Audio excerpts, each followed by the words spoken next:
កាសធាតុថ្ងៃនេះក្តៅល្អថ្ងៃក្តៅល្អនាំគ្នាចុះមកអង្គុយនៅក្រោមដើមគ្រីស្មាស់នៅកន្លែងនេះមុនដុះស្មៅពេញឥឡូវគេកាត់អញ្ចឹងនាំគ្នាចូលអង្គុយក្រោមត្រជាក់ស្មៅហ្នឹងជួនកាល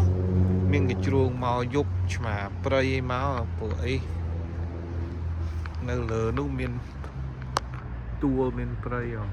បងណាឆ្លុះជ្រងមកក្តៅហើយ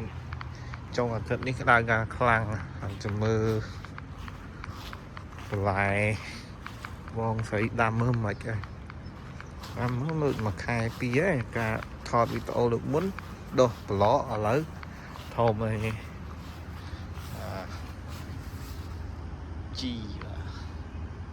បាទជីនេះមិនស្រួលច្រឡំស្មៅអី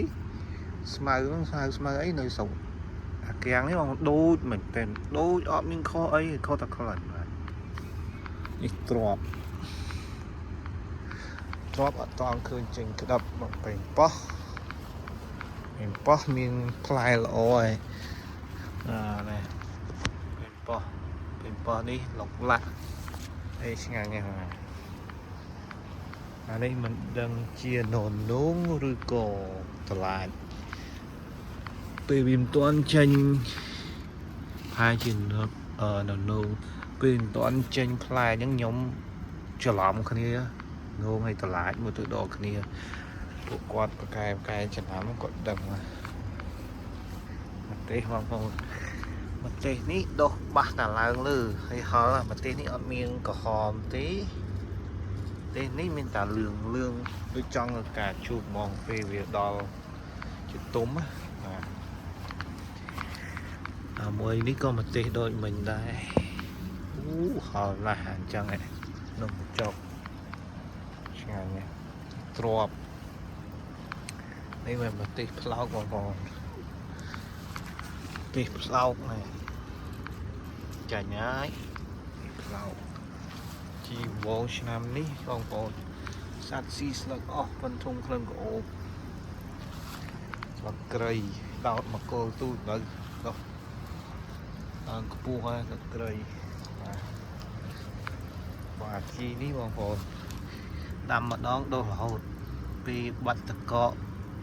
កម្ដៅឡើងដុះមកពីក្របវាជុះទៅកប់ដីនៅហ្នឹងបាទអានេះតាមពិតគេអត់ឲ្យយើងដាំទេ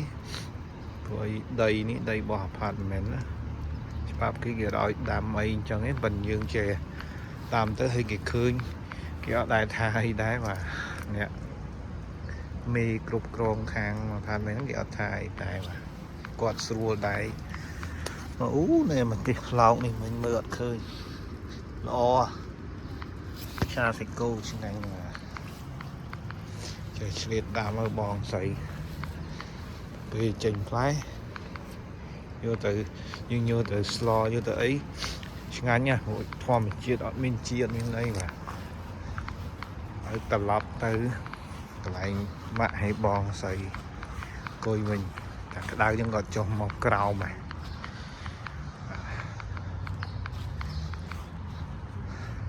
បងមានអីនិយាយបងប្អូនហើយក៏អត់មានអីពិសេសសាលហើយវីដេអូខ្ញុំថតពីអត់ដែរមានគម្រោងចុងអាទិត្យនេះក្តៅខ្លាំងណាស់96អង្សាអេសហើយក៏ឡើងក្តៅឡើងស្បែកយើងចេញស្អិតណាបាទនៅរាល់ខ្លះ96អញ្ចឹងអត់ក្តៅទេណាអត់ទៅក្តៅស្មៅនេះលែងទៅជាស្មៅអស់ហើយអត់ដាក់ថ្នាំអត់ដាក់នេះលាយទៅដូចនោះចេញសើផ្កាអំបិលបាទអត់ហើយ apartment នេះធ្លាប់មានខ្មែរនៅពីមុនច្រើនណាស់ឥឡូវអស់ហើយសល់តែ2 3គ្រួសារខ្ញុំមួយពូនៅខាងចុងនោះមួយណាហើយទៅណាមកនិយាយច្បាស់មែនបាទឡើងផ្ទះគាត់ទៅចាក់តែបាទគាត់ទៅចាក់តែទៅឆុងតែម៉ែ và videoនេះមានតែប៉ុណ្្នឹងទេបងប្អូនបាទអរគុណអ្នកដែលបានទស្សនាកន្លងមកហើយអរគុណអ្នកដែល subscribe ពីអធិស្ឋានបើខ្ញុំនិយាយទៅឆ្កង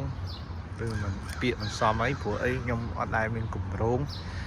ថតទេខ្ញុំថតយកមកហើយក៏ខ្ញុំអត់ប្រកែនិយាយដែរបាទអរគុណបងប្អូនអរគ្នាបាទជំរាបលាសុខសប្បាយ